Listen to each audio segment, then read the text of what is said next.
आपका दोस्त Pramod, CEO vindicate security solutions private limited. आज आप लोगों के बीच उपस्थित हूं।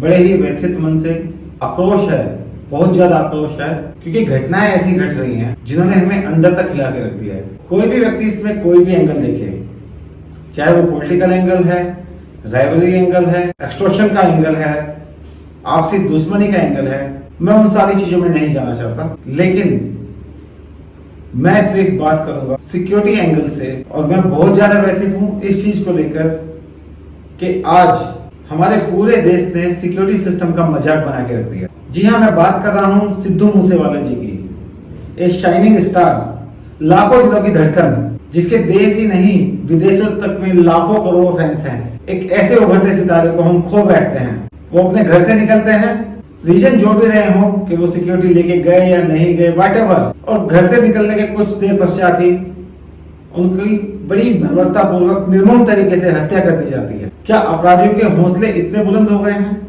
क्या कानून व्यवस्था इतनी चरमरा गई है? मैं इन सारी चीजों में नहीं जाऊंगा, बिकॉज कानून अपना काम कर रहा है।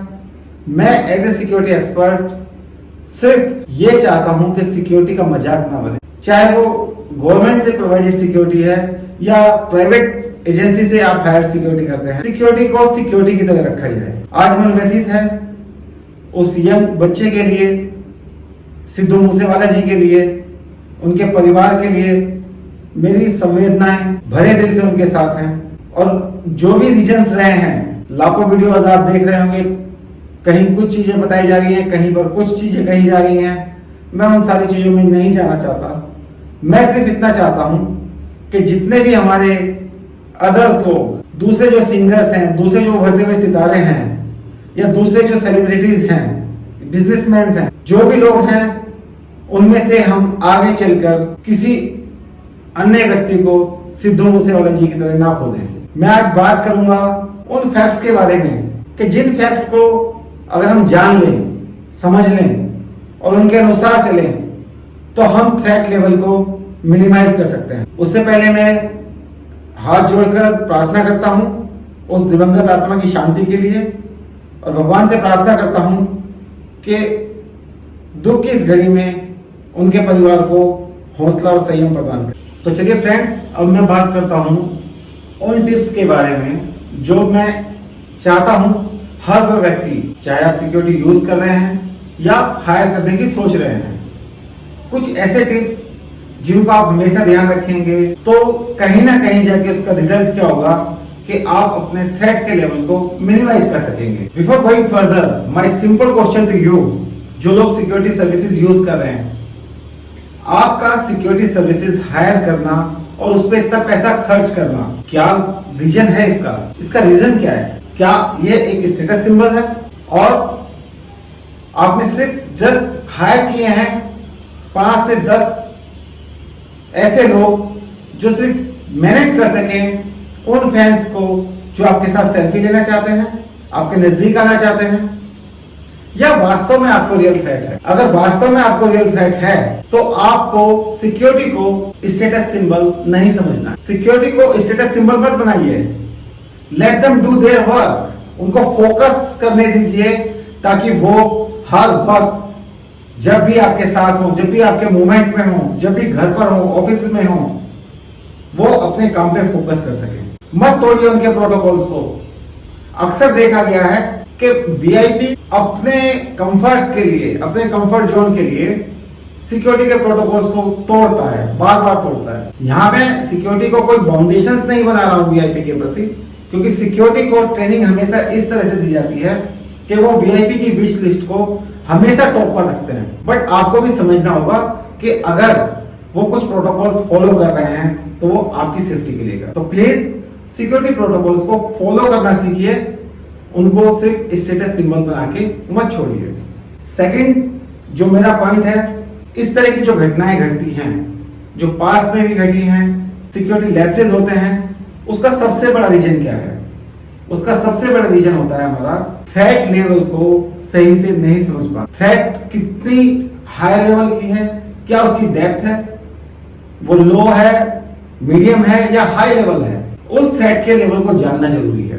उस थ्रेट के लेवल को आप तभी जान पाएंगे जब जिससे भी आपको थ्रेट है, जो भी ऐसे एंटी सोशल एलिमेंट्स हैं जिन्होंने कभी आपको थ्रेटन करने की कोशिश की है या आपको कोई भी थ्रेट लगती है, तो यू हैव टू अंडरस्टैंड कि उस थ्रेट की डेप्थ कितनी है, उन लोगों की मोडस ऑपरेंडी क्या है, उनके काम करने का तरीका क्या है, उनका फायर आर्म्स कितना स्ट्रॉन्ग है, क्या उनके पास जो आर्म्स होते हैं, क्या उनके पास जो उनकी मोडस ऑपरेंडी है, क्या आपके अपने लोग जो अपनी सिक्योरिटी में लेके चलते हैं उस लेवल तक की प्रिपरेशन रखते हैं।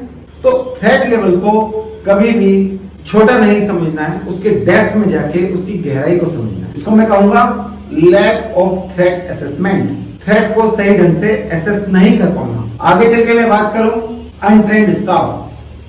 आजकल एक ट्रेंड चल गया है, किसी भी आदमी ने जिसकी पर्सनालिटी अच्छी है, चाहे तो वो बाउंसर के तौर पर या अगर उसने वेपन ले लिया है किसी भी तरीके से, तो पीएसओ के तौर पे लोग अपने साथ लेके चलते हैं। फ्रेंड्स, बचिए ऐसे लोगों से, बचिए ऐसी सिक्योरिटी से, क्योंकि ये एक सिक्योरिटी नहीं है, ये सिर्फ एक छलावा है जो आप अपने आप को दे रहे हैं। दूसरे वाले पे ये साइकोलॉजिकल इफेक्ट डाल सकती है, बट जब ऐसा कोई अटैक होगा, ऐसा कोई थ्रेट होगा जो रियल होगा, वहां पर आप धोखा कर लेंगे। क्यों? क्योंकि आपने जिन लोगों को हायर किया है दे आर नॉट ट्रेन्ड, उनको नहीं मालूम होता है कि कब उनको फायर आर्म्स यूज करना है, कैसे आपको पब्लिक से निकालना है, कितना आपके नजदीक आना है, कब आपको प्राइवेसी देनी है, किस तरह से आपके मूवमेंट का रूट प्लान करना है, किस तरह से आपको बॉडी कवर देना है, इवैक्यूएशन प्लान क्या होगा।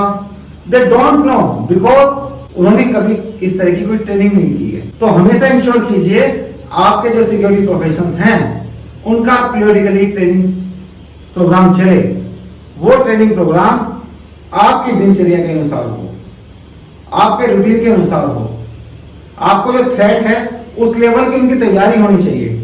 अनट्रेन्ड स्टाफ को सिर्फ स्टेटस सिंबल के लिए या दिखावे की सिक्योरिटी के लिए यूज मत कीजिए, वो भी अपने आप में एक थ्रेट बन जाती है आपके लिए। हम आगे चल के बात करें लैक ऑफ सर्विलेंस या लैक ऑफ ऑब्जर्वेशन। सर्विलेंस एक बहुत बड़ी भूमिका निभाता है आपकी सिक्योरिटी को इंश्योर करने के लिए। आप अपने घर पर हैं, आपके यहाँ क्या सर्विलेंस सिस्टम लगा हुआ है, कैसे फिजिकल के बजाय इलेक्ट्रॉनिक सर्विलेंस आपका कैसे काम कर रहा है, उसको कौन मॉनिटर कर रहा है। क्योंकि इलेक्ट्रॉनिक सर्विलेंस और सीसीटीवी एक ट्रेंड बन गया है। सीसीटीवी को हम यूज करते हैं पोस्ट इंसिडेंट होने के बाद हम उसको खंगालते हैं कि क्या हुआ।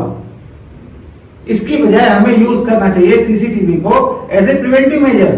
घटने से पहले हम उनको रोकना है, और ये तभी होगा जब हम प्रॉपर मॉनिटरिंग कर रहे हैं, हमारे पास ट्रेंड स्टाफ लगा हुआ है। तो सर्विलेंस सिस्टम स्ट्रॉन्ग कीजिए, ऑफिस का, घर का, अपनी गाड़ी का डिजाइन कराइए, सिक्योरिटी डिजाइन कराइए किसी भी एक्सपर्ट से जो आपके घर, आपके ऑफिस जाकर देखे क्या क्या सिक्योरिटी लैप्सेस हैं वहां पर, उनका एक सर्वे करे, अपनी रिकमेंडेशंस दे, तब जाकर आप अपने आप को ज्यादा सेफ महसूस कर पाएंगे, ज्यादा फ्रीली वर्क कर पाएंगे। एक और ट्रेंड मैंने देखा है काफी दफा, काफी बार, वीआईपी या तो अपने जो पर्सनल सिक्योरिटी ऑफिसर्स हैं उनसे बहुत ज्यादा क्लोज हो जाते हैं या उनसे बहुत ज्यादा डिस्टेंस बना लेते हैं। डिस्टेंस कब बनाते हैं?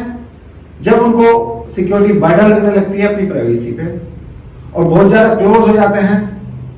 तो जब आप ज्यादा क्लोज होते हैं तब आप समझिए कि आप उनको उनके सिक्योरिटी के काम के फोकस से डाइवर्ट कर रहे हैं। तो आखिर में मैं आपसे कहना चाहूंगा प्रॉपर प्लानिंग, सिक्योरिटी डिजाइन,